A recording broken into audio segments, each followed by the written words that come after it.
ಹುಲ್ಸೂರಿನ ಕ್ರಾಂತಿ ಗಣೇಶ್ ಗಣಪತಿ ವಿಸರ್ಜನೆಯ ನಿಮಿತ್ತ ಭವ್ಯ ಮೆರವಣಿಗೆ. ಹುಲ್ಸೂರು ಪಟ್ಟಣದ ಹುಲ್ಸೂರು ಕಾ ಶಾನ್ ಕ್ರಾಂತಿ ಗಣೇಶ್ ಮಂಡಳದ ಗಣೇಶ್ ವಿಸರ್ಜನೆಗೆ ಶನಿವಾರ ತೆರೆ ಎಳೆಯಿತು.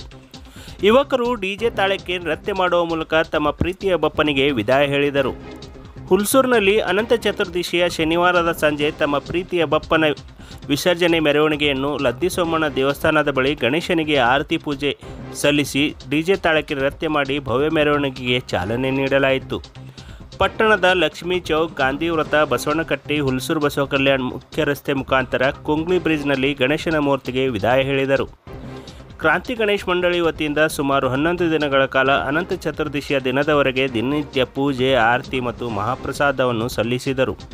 ಈ ಸಂದರ್ಭದಲ್ಲಿ ಮಾಜಿ ಜಿಲ್ಲಾ ಪಂಚಾಯತ್ ಸದಸ್ಯರಾದ ಸುಧೀರ್ ಕಡಾದಿ, ಭೀಮಾಶಂಕರ್ ಕಡಾದಿ, ಬಸವರಾಜ್ ಬಾಲ್ಕುಂದೆ, ರಾಜ್ಕುಮಾರ್ ರಾಜೋಳೆ, ಸುನೀಲ್ ಕುಮಾರ್ ಕಡಾದಿ, ಸೋಮನಾಥ್ ನಂದಿಗೆ, ಪ್ರವೀಣ್ ಕಡಾದಿ, ಸೋಮನಾಥ್ ಕಡಾದಿ, ಪರಮೇಶ್ವರ್ ಸ್ವಾಮಿ, ಪ್ರದೀಪ್ ಕಡಾದಿ, ದಯಾನಂದ ಸ್ವಾಮಿ, ನಾಗರಾಜ್ ಕೋರೆ, ದೀಪಕ್ ಭಂಗ್, ಅನಿಲ್ ಭಂಗ್, ಸಂಚಿನ್ ಪಂಚಾಕ್ಷರಿ ಮತ್ತು ಗ್ರಾಮದ ನಾಗರಿಕರು, ಮಕ್ಕಳು ಸೇರಿದಂತೆ ಅಪಾರ ಸಂಖ್ಯೆಯಲ್ಲಿ ಜನರು ಮೆರವಣಿಗೆಯಲ್ಲಿ ಭಾಗವಹಿಸಿ ನೃತ್ಯ ಮಾಡಿರುವುದು ತಾವು ಕಾಣಬಹುದು.